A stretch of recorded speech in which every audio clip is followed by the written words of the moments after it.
Las consecuencias del reinado de Felipe IV dejan a España en una situación de decadencia económica. El alto coste de las guerras en Europa y en la misma península ha vaciado las arcas de la hacienda pública. En este escenario, su hijo Carlos II hereda el trono con tan solo 4 años. El niño crece enfermizo, con graves problemas físicos. Su educación es insuficiente para tratarse de un rey. De carácter introvertido, desarrolla una desconfianza en sí mismo que le impide gobernar.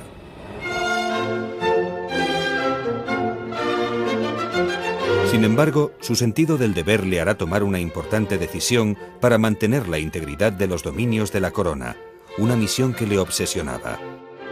Ante la falta de descendencia de Carlos II, se suceden una serie de luchas cortesanas entre los partidarios de una sucesión que recaiga en el pretendiente de la dinastía de los Habsburgo austriacos y los defensores de la sucesión en la Casa Francesa de Borbón. Finalmente, Carlos II, el último Austria español, redacta su testamento a favor de Felipe de Anjou, nieto del que había sido hasta entonces su principal enemigo, Luis XIV, rey de Francia.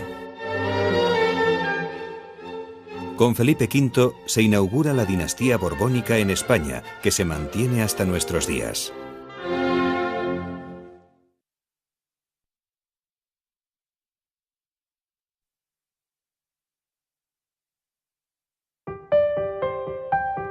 Hasta que el rey Carlos alcance la mayoría de edad a los 14 años, su madre Mariana asume la regencia de la monarquía española.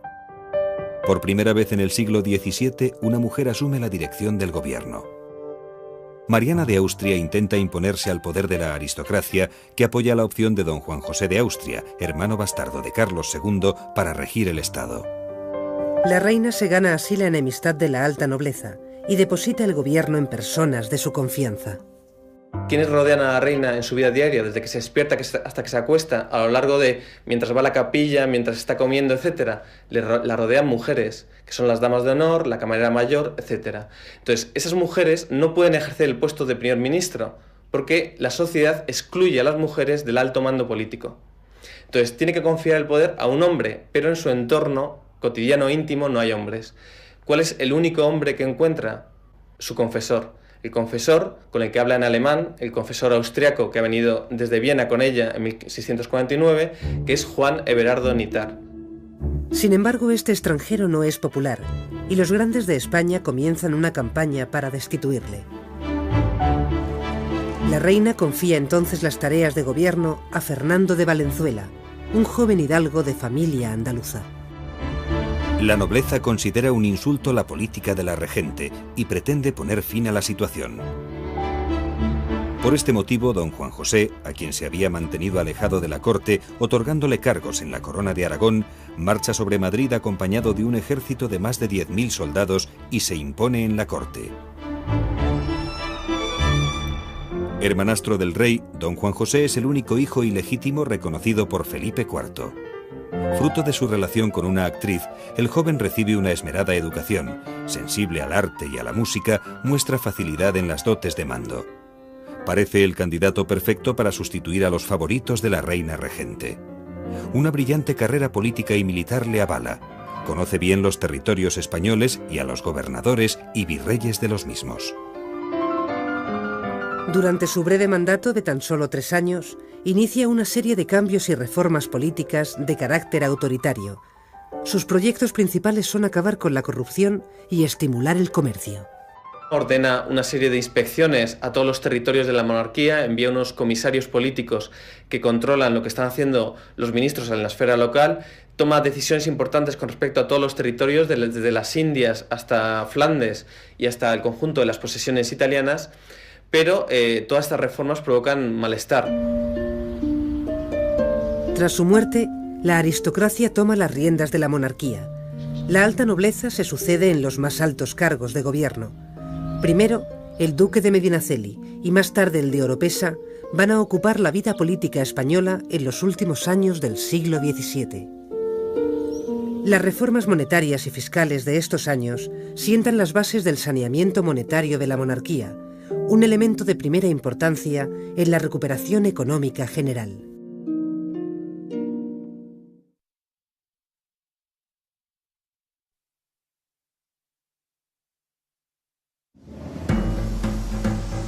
Durante el último cuarto del siglo XVII se asiste a los últimos coletazos de la grave situación económica del reinado de Felipe IV. Permanece la crisis monetaria del vellón, a la que se unen los desastres climatológicos que provocan malas cosechas y los últimos brotes epidémicos, sobre todo en Levante y Andalucía. En todo el año 1683, hasta fines de noviembre, no se vio la menor lluvia. La tierra de casi toda Andalucía se secó. Los frutos se quemaron, los árboles ardían, los granos se fueron a mendigar a otras provincias. Encarecióse el pan y por su carestía murieron muchos. Las prioridades políticas se centran en revitalizar la economía y aplicar reformas administrativas y eclesiásticas. Mientras, bajo este clima de marasmo económico, la intolerancia religiosa y la represión social ejercidas por la Inquisición siguen muy presentes. En 1680, el centro de Madrid va a ser escenario del juicio de 118 reos en el último gran auto de fe realizado por el Tribunal de la Inquisición. El castigo es para todos los condenados, incluso para los fugitivos o los ya muertos. 84 visten con los hábitos en función de su pecado. Hechiceros, sacerdotes casados, embusteros o hipócritas. 34 son huidos, así que una estatua le representa en el juicio. La desastrosa situación lleva a arbitrar medidas de austeridad en los gastos cortesanos y del gobierno. En los años 80, finalmente, se logra una estabilización monetaria que permite superar la ya secular maldición del vellón y establecer los cimientos para una relativa recuperación de la riqueza económica. En las últimas décadas del siglo XVII se inicia una tímida recuperación económica mucho más potente en la periferia que en el interior. El repunte se produce sobre todo en la cornisa cantábrica, el País Vasco y Cataluña. Se crean juntas de comercio para potenciar las manufacturas y las transacciones ultramarinas. Aumenta la venta de títulos nobiliarios y muchos mercaderes y financieros adquieren la condición de aristócratas. Por el contrario, en Castilla, el proceso de recuperación es muy lento o casi nulo. La agricultura es de subsistencia y la industria cuenta con pocas posibilidades comerciales. El mercado peninsular interior es débil y acusa todavía la existencia de aduanas entre los distintos reinos, ya que las tasas que se deben pagar en ellas encarecen el precio de los productos. La recuperación también se deja notar en el ámbito cultural. Aparece la prensa periódica, de carácter oficial, con la Gaceta de Madrid. Los últimos años del siglo XVII y los primeros del XVIII corresponden a un periodo en el que empiezan a conocerse y divulgarse nuevas ideas que más tarde cuajarán en la sociedad de la Ilustración. Un grupo de intelectuales, llamados los novatores, conocen los métodos de la ciencia experimental europea y la importan a España. Los medios intelectuales de la ciudad de Valencia desempeñarán un papel de primera magnitud en la renovación intelectual. Este proceso se desarrolla en las provincias. Con el tiempo van a fundar las academias, instituciones al margen de la universidad que se convierten en centros de difusión de las ciencias modernas. Estos novatores, sobre todo, se desarrollan fuera de la corte y lo que hacen es traducir, difundir las nuevas teorías científicas, por ejemplo, en el ámbito de la medicina o también de las ciencias exactas, de la astronomía, aportar lo que se había descubierto en las décadas anteriores en otras áreas de Europa y romper con una universidad demasiado rígida que sigue unas enseñanzas tradicionales y que sigue anquilosada en el pasado. Son el germen de una renovación científica que se realizará en España durante el siglo XVIII.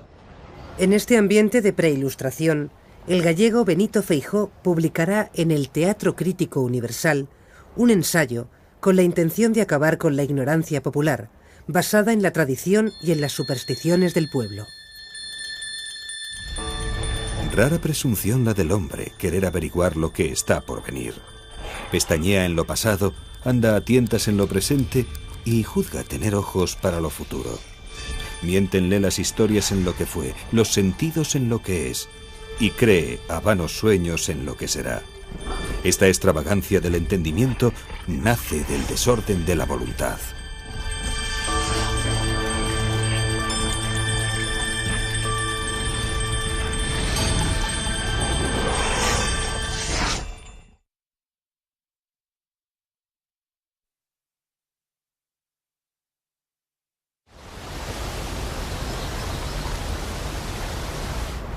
La ciudad de Sevilla destaca como un foco artístico de primer orden con la pintura de Juan de Valdés Leal. En su obra Jeroglíficos de las postrimerías, plasma la brevedad de la vida simbolizada en la vela y el triunfo absoluto de la muerte. Todos los objetos dibujados representan la vanidad de los placeres y las glorias terrenales que no escapan del yugo de la muerte.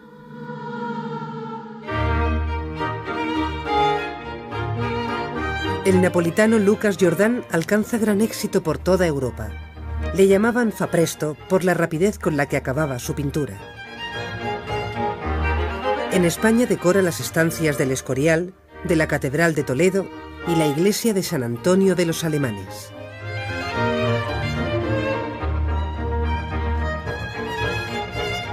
El pincel de Carreño de Miranda no se cansa de retratar la corte madrileña. Influido por Velázquez y Rubens, su extensa obra plasma un tipo de retrato solemne, austero, con fondos neutros, donde el retratado fija su dignidad a través de su pose, ya que Carreño no recrea adornos ni joyas que engrandezcan la persona. A su muerte ocupa el puesto de pintor real Claudio Coello.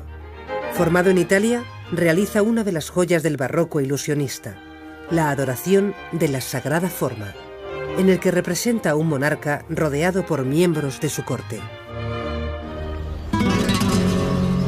En cuanto a los espectáculos populares, la ciudad madrileña se convierte en bullicio cuando la Casa Real organiza una corrida de toros.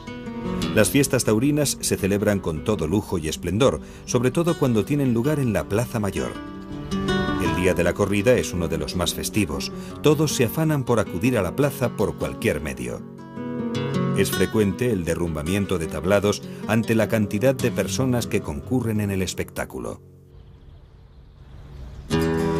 Exigen una rigurosa etiqueta en la que todo está previsto.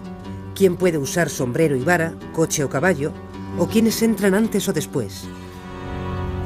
El balcón del rey es dorado y está cubierto con dosel. La reina cuenta con otro para ver la corrida con el valido y acompañada de sus damas.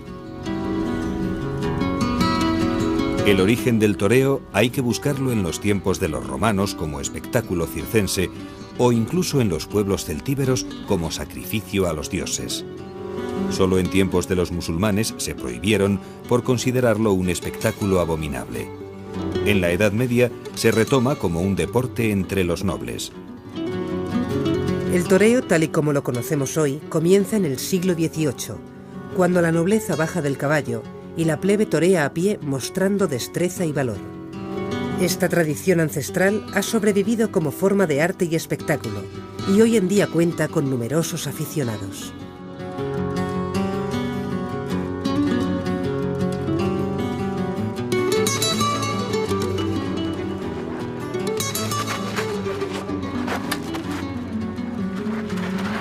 Para llegar a ser torero existen varias escuelas de tauromaquia en España.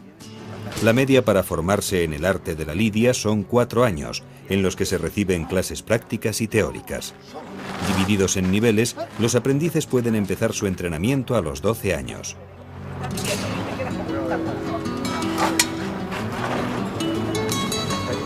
La primera lección consiste en instruirse en el manejo del capote y la muleta. Se echa la mano para abajo y se da el lance. Y se vuelve otra vez el capote a la primera posición de capote. Si viene el toro, lance, otra vez primera posición. El lance natural es el pase de muleta más sencillo. El entrenamiento se realiza con carretas que tienen pitones falsos. También se aprende a poner banderillas, a dar pases de pecho y a entrar a matar.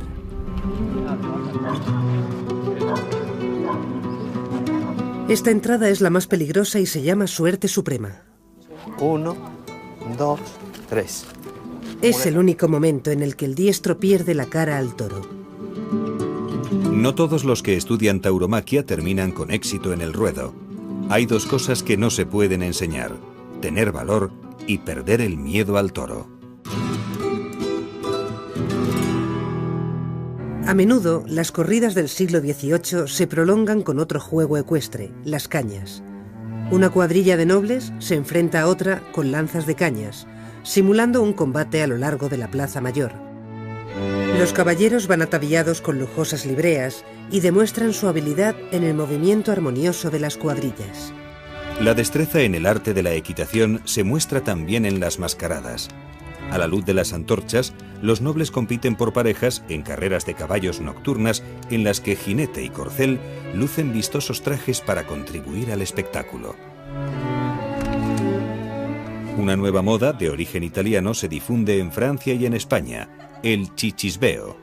Consistía en que las damas casadas de condición acomodada eran acompañadas en todos los espacios de la sociabilidad, a los teatros, a los paseos, a los bailes e incluso en los ámbitos de la vida privada, en las casas, en las habitaciones, por un caballero que es el que se llamaba el chichisbeo o cortejo. Precisamente la naturaleza exacta de esa relación fue un motivo de debate en el siglo XVIII por parte de quienes defendían el chichisbeo. Se argumentaba que se trataba simplemente de una relación cortés, elegante, educada entre un caballero y una dama, mientras que para los detractores de esta práctica se trataba en definitiva de una forma galante y refinada de adulterio.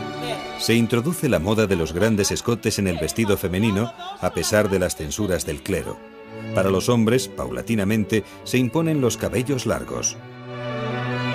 Más tarde se difundirán las pelucas empolvadas y postizos para cubrir la cabeza y aumentará la complejidad del peinado.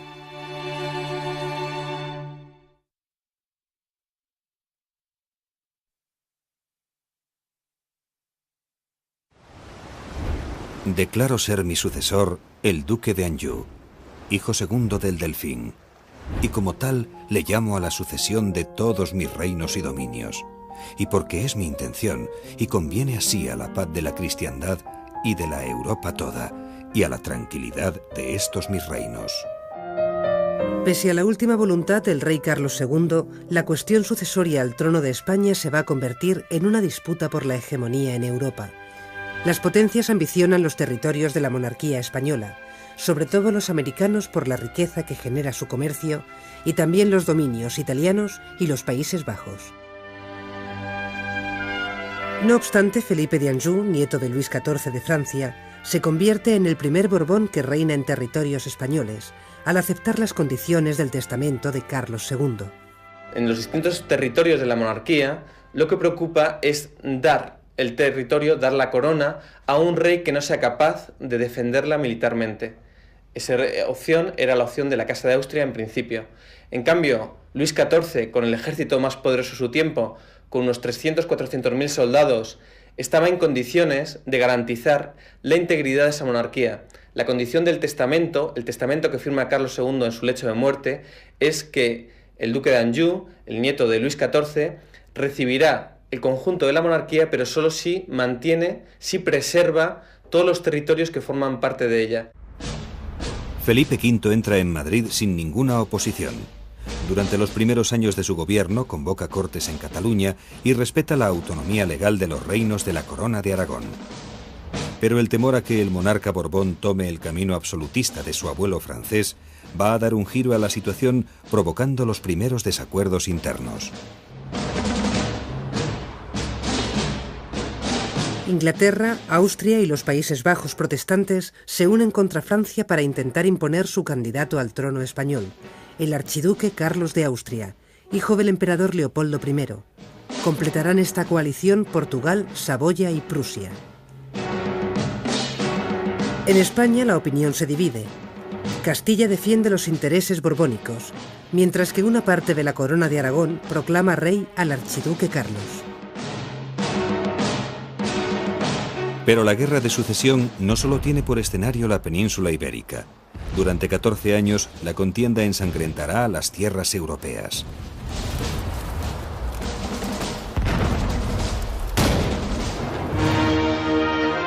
Austria conquista la Italia española y en la fase inicial de la guerra, Portugal dirige un ejército aliado que domina fugazmente Madrid. La muerte del emperador austriaco Leopoldo I modifica los intereses en juego, al convertir al archiduque Carlos en heredero de sus dominios. Ahora ingleses y holandeses temen que si el archiduque triunfa, renazca una monarquía tan poderosa como la de Carlos V, que en el siglo XVI reinó en la península y Austria. Comienzan entonces los acuerdos diplomáticos entre Gran Bretaña y Francia, que culminan con la firma de los tratados de Utrecht y Rastatt.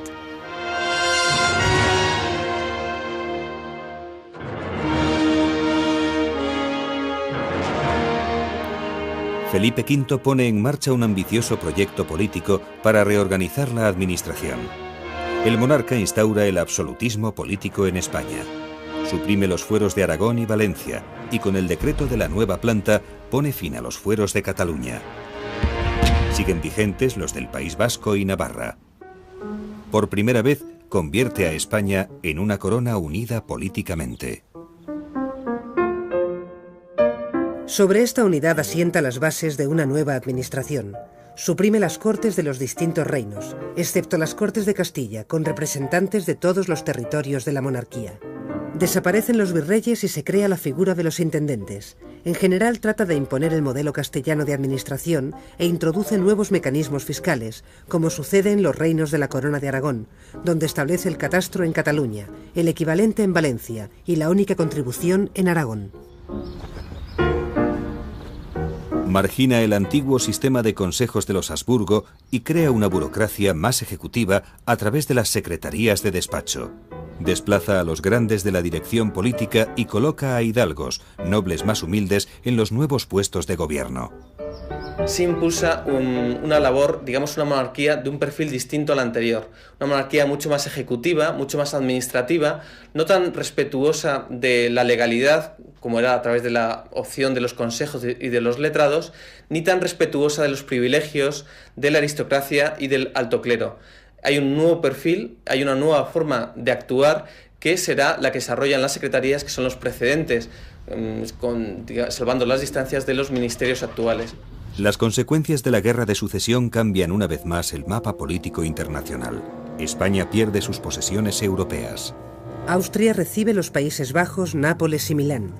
Inglaterra gana Gibraltar y Menorca. España mantiene su imperio americano, pero se ve obligada a otorgar a Gran Bretaña un cierto margen de libertad de comercio con las Indias y el llamado asiento de negros, el monopolio de la trata de esclavos en las colonias. Por entonces América ha diversificado su economía y fomenta los cultivos de exportación como el tabaco o el cacao. Primero en forma de rapé y luego en hoja, el tabaco se introduce entre los círculos privilegiados. En España y en toda Europa también se pone de moda el chocolate. El proceso de elaboración del dulce comienza por trocear la cobertura del chocolate, compuesta por cacao, azúcar, manteca de cacao y un porcentaje del 3% de frutos secos. Después se pone al baño María a fuego lento para fundirlo y se retira cuando se consigue una textura cremosa. El siguiente paso es reducir la temperatura del chocolate, preferentemente sobre una superficie de mármol. Desde los 40 grados que ha alcanzado sobre el fogón, se enfría hasta los 35 o 36 grados, que es la temperatura ideal para moldear el chocolate sin que pierda el brillo. A este proceso se le llama atemperar. Las trufas son uno de los productos más deliciosos que existen elaborados con chocolate. A una masa realizada con nata, azúcar, mantequilla y coñac se le añade una cobertura de chocolate para su presentación final.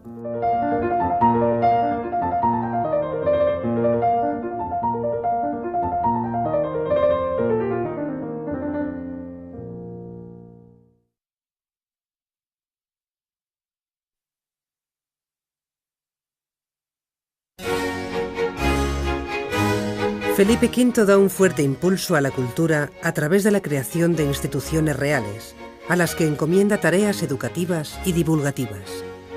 Toma como modelo el sistema francés, y tal como ocurriera con la ciencia, crea también las reales academias, para potenciar la cultura desde el poder. Con el fin de proteger y velar por el castellano, se funda la Real Academia Española. Después, con la Real Academia de la Historia, se buscará crear una identidad nacional a través de una visión común del pasado de España. Del mismo modo, la Academia de las Bellas Artes de San Fernando englobará todos los asuntos artísticos. La Biblioteca Real se funda con el objetivo de fomentar el estudio y la lectura entre los súbditos. Será el germen de la Biblioteca Nacional actual. El papel de la mujer gana terreno en el ámbito de lo privado. Las mujeres acceden al mundo cultural a través de las tertulias de salón como anfitrionas de las reuniones entre intelectuales.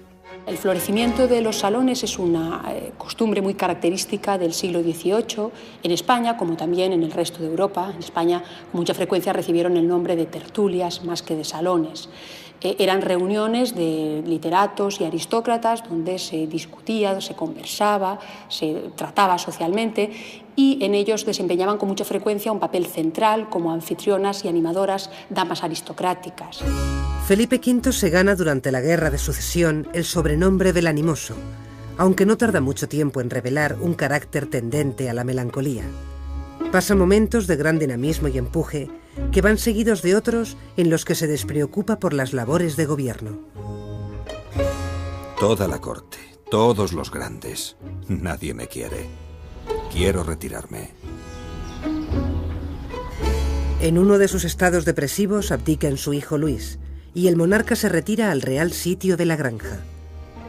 Felipe V, que no soporta los calurosos veranos madrileños, se enamora del paraje natural que rodea a una pequeña ermita dedicada a San Ildefonso.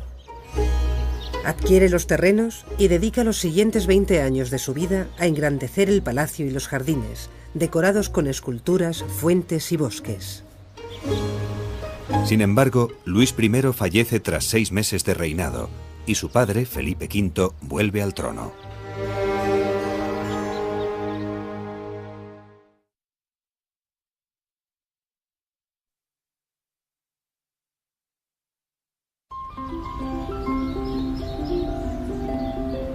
Con el reinado de Carlos II se cierra la etapa de los Habsburgo en la monarquía española. Esta dinastía gobernaba los reinos hispánicos desde principios del siglo XVI. La precaria salud del monarca le incapacita para dar un sucesor a la corona y le obliga a dejar el gobierno en manos de los nobles. La subida del primer Borbón al trono de España pone fin al sueño de los Habsburgo de conseguir una hegemonía europea. La instauración de la dinastía francesa supone la pérdida de gran parte de los territorios europeos de la monarquía hispánica y la configuración de un nuevo orden social y político. Comienza una época en la que las nuevas ideas ilustradas empiezan a despertar entre la sociedad española.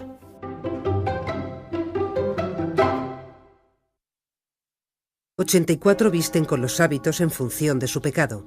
Hechiceros, sacerdotes casados, embusteros o hipócritas.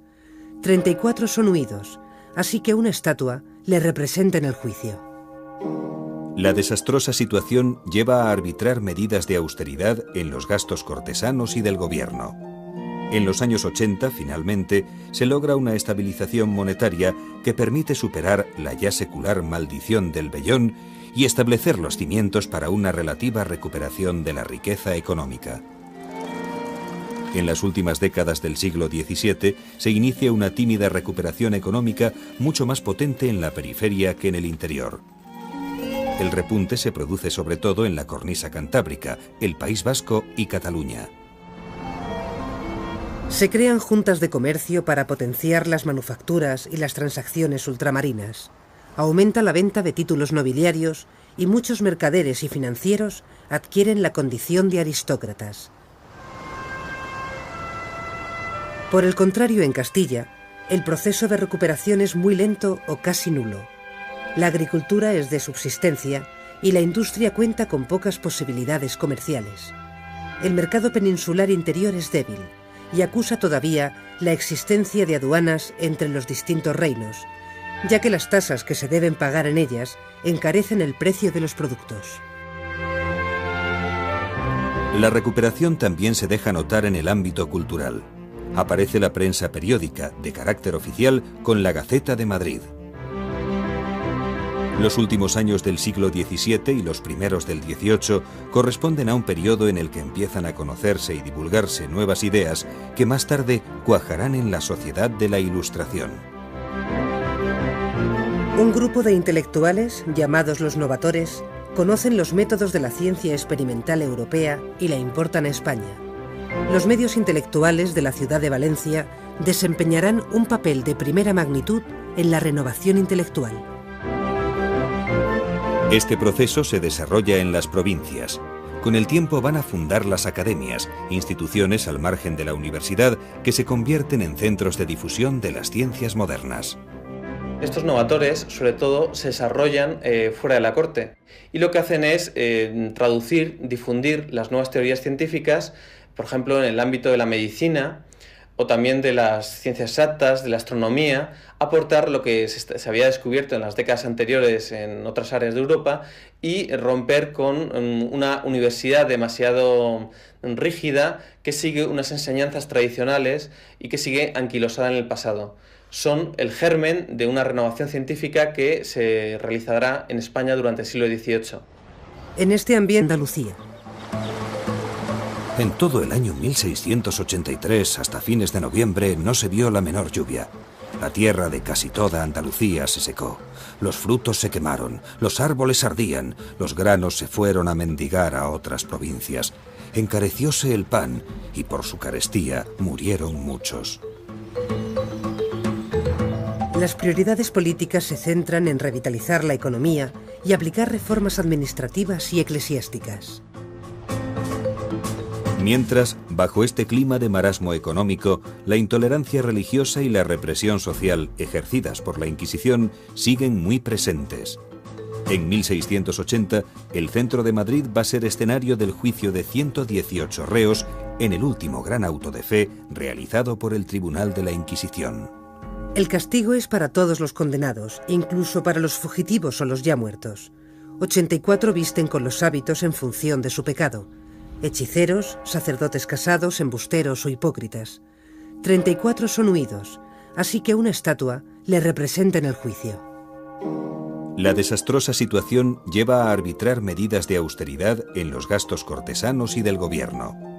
En los años 80, finalmente, se logra una estabilización monetaria que permite superar la ya secular maldición del vellón y establecer los cimientos para una relativa recuperación de la riqueza económica.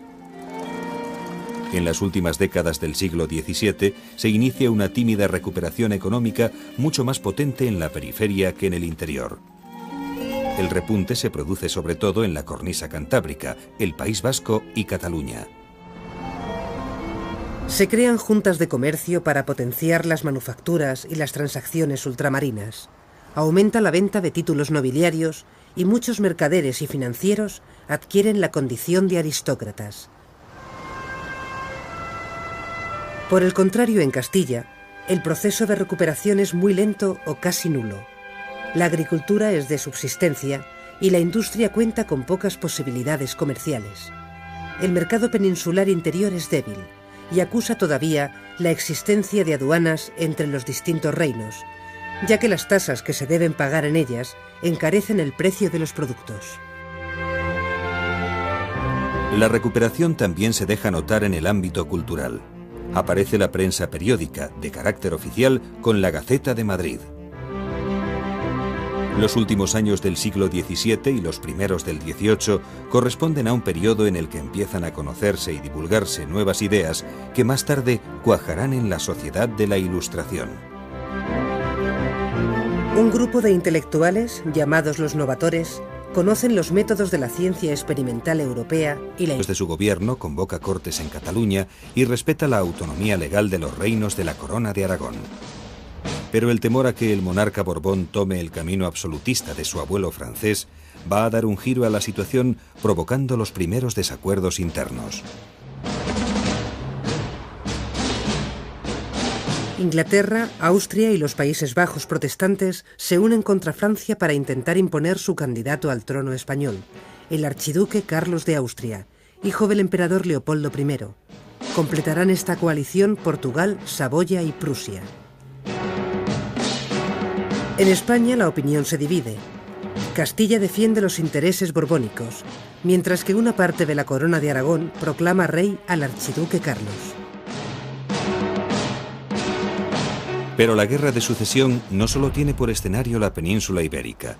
Durante 14 años, la contienda ensangrentará a las tierras europeas.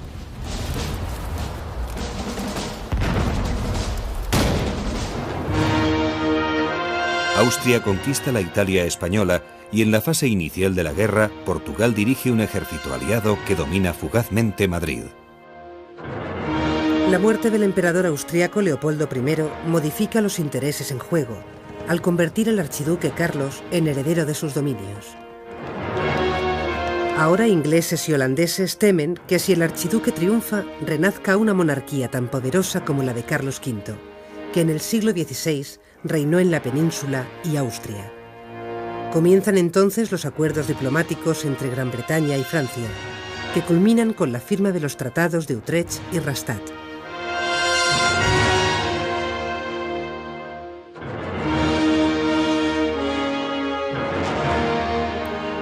Felipe V pone en marcha un ambicioso proyecto político para reorganizar la administración. El monarca instaura el absolutismo político en España. Suprime los fueros de Aragón y Valencia y con el decreto de la nueva planta pone fin a los fueros de Cataluña. Siguen vigentes los del País Vasco y Navarra. Por primera vez convierte a España en una corona unida políticamente. Sobre esta unidad asienta las bases de una nueva administración. Suprime las cortes de los distintos reinos, excepto las Cortes de Castilla, con representantes de todos los territorios de la monarquía. Desaparecen los virreyes y se crea la figura de los intendentes. En general trata de imponer el modelo castellano de administración e introduce nuevos mecanismos fiscales, como sucede en los reinos de la Corona de Aragón, donde establece el catastro en Cataluña, el equivalente en Valencia y la única contribución en Aragón. Margina el antiguo sistema de consejos de los Habsburgo y crea una burocracia más ejército aliado que domina fugazmente Madrid. La muerte del emperador austriaco Leopoldo I modifica los intereses en juego, al convertir al archiduque Carlos en heredero de sus dominios. Ahora ingleses y holandeses temen que si el archiduque triunfa, renazca una monarquía tan poderosa como la de Carlos V, que en el siglo XVI reinó en la península y Austria. Comienzan entonces los acuerdos diplomáticos entre Gran Bretaña y Francia, que culminan con la firma de los tratados de Utrecht y Rastatt.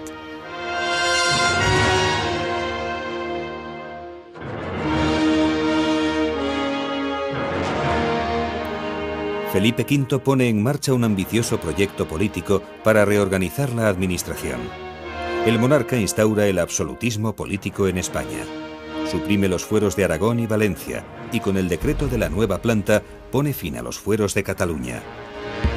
Siguen vigentes los del País Vasco y Navarra. Por primera vez convierte a España en una corona unida políticamente.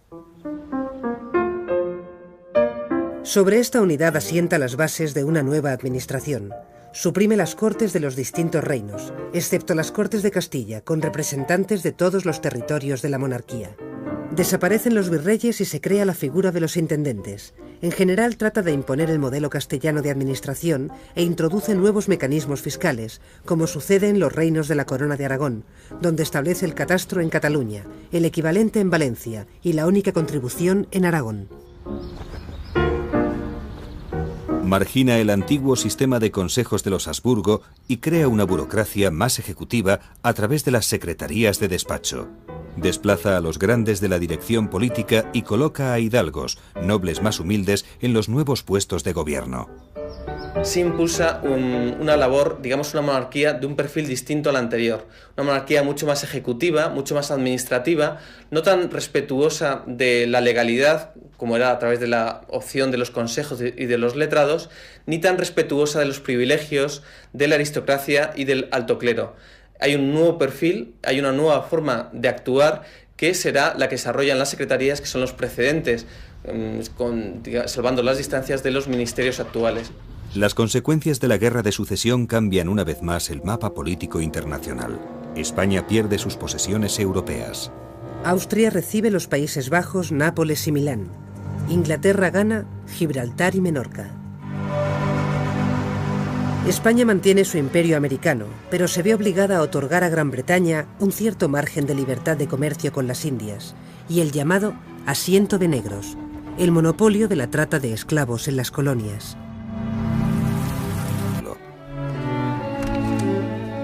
Una nueva moda de origen italiano se difunde en Francia y en España, el chichisbeo.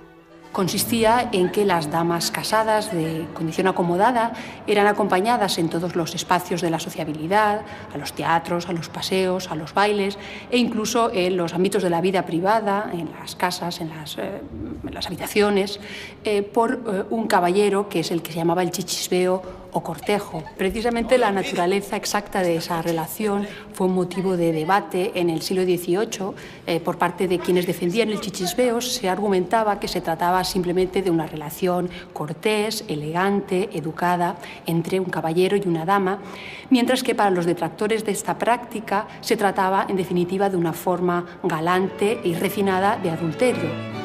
Se introduce la moda de los grandes escotes en el vestido femenino a pesar de las censuras del clero. Para los hombres, paulatinamente, se imponen los cabellos largos. Más tarde se difundirán las pelucas empolvadas y postizos para cubrir la cabeza y aumentará la complejidad del peinado.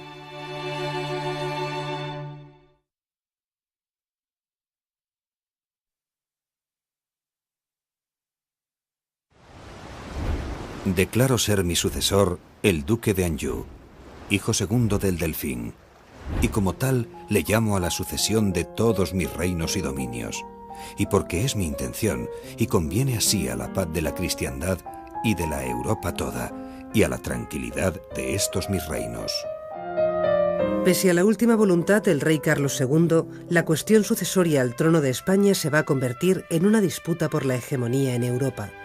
Las potencias ambicionan los territorios de la monarquía española, sobre todo los americanos por la riqueza que genera su comercio y también los dominios italianos y los Países Bajos. No obstante, Felipe de Anjou, nieto de Luis XIV de Francia, se convierte en el primer Borbón que reina en territorios españoles, al aceptar las condiciones del testamento de Carlos II. En los distintos territorios de la monarquía, lo que preocupa es dar el territorio, dar la corona a un rey que no sea capaz de defenderla militarmente. Esa opción era la opción de la Casa de Austria en principio. En cambio, Luis XIV, con el ejército más poderoso de su tiempo, con unos 300-400.000 soldados, estaba en condiciones de garantizar la integridad de esa monarquía. La condición del testamento, el testamento que firma Carlos II en su lecho de muerte, es que el duque de Anjou, el nieto de Luis XIV, recibirá el conjunto de la monarquía, pero solo si mantiene, si preserva todos los territorios que forman parte de ella. Felipe V entra en Madrid sin ninguna oposición. Durante los primeros años de su gobierno, para llegar a ser torero, existen varias escuelas de tauromaquia en España. La media para formarse en el arte de la lidia son 4 años, en los que se reciben clases prácticas y teóricas. Divididos en niveles, los aprendices pueden empezar su entrenamiento a los 12 años.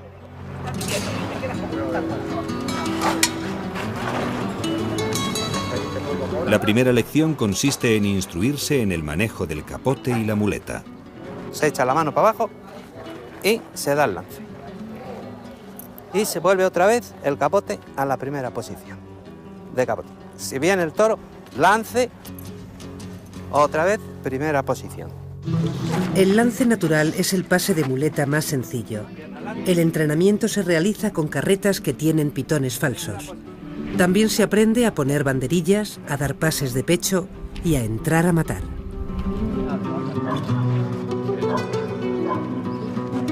Esta entrada es la más peligrosa y se llama suerte suprema. 1, 2, 3. Es el único momento en el que el diestro pierde la cara al toro. No todos los que estudian tauromaquia terminan con éxito en el ruedo. Hay 2 cosas que no se pueden enseñar: tener valor y perder el miedo al toro. A menudo, las corridas del siglo XVIII se prolongan con otro juego ecuestre, las cañas. Una cuadrilla de nobles se enfrenta a otra con lanzas de cañas, simulando un combate a lo largo de la Plaza Mayor. Los caballeros van ataviados con lujosas libreas y demuestran su habilidad en el movimiento armonioso de las cuadrillas. La destreza en el arte de la equitación se muestra también en las mascaradas. A la luz de las antorchas, los nobles compiten por parejas en carreras de caballos nocturnas en las que jinete y corcel lucen vistosos trajes para contribuir al espectáculo. Una nueva moda de origen italiano se difunde en Francia y en España, el chichisbeo. Consistía en que las damas casadas de condición acomodada eran acompañadas en todos los espacios de la sociabilidad, a los teatros, a los paseos, a los bailes e incluso en los ámbitos de la vida privada, en las casas, en las habitaciones, por un caballero que es el que se llamaba el chichisbeo o cortejo. Precisamente la naturaleza exacta de esa relación fue un motivo de debate en el siglo XVIII por parte de quienes defendían el chichisbeo. Se argumentaba que se trataba simplemente de una relación cortés, elegante, educada entre un caballero y una dama, mientras que para los detractores de esta práctica se trataba en definitiva de una forma galante y refinada de adulterio. Se introduce la moda de los grandes escotes en el vestido femenino a pesar de las censuras del clero. Para los hombres, paulatinamente, se imponen los cabellos largos. Más tarde se difundirán las pelucas empolvadas y postizos para cubrir la cabeza y aumentará la complejidad del peinado.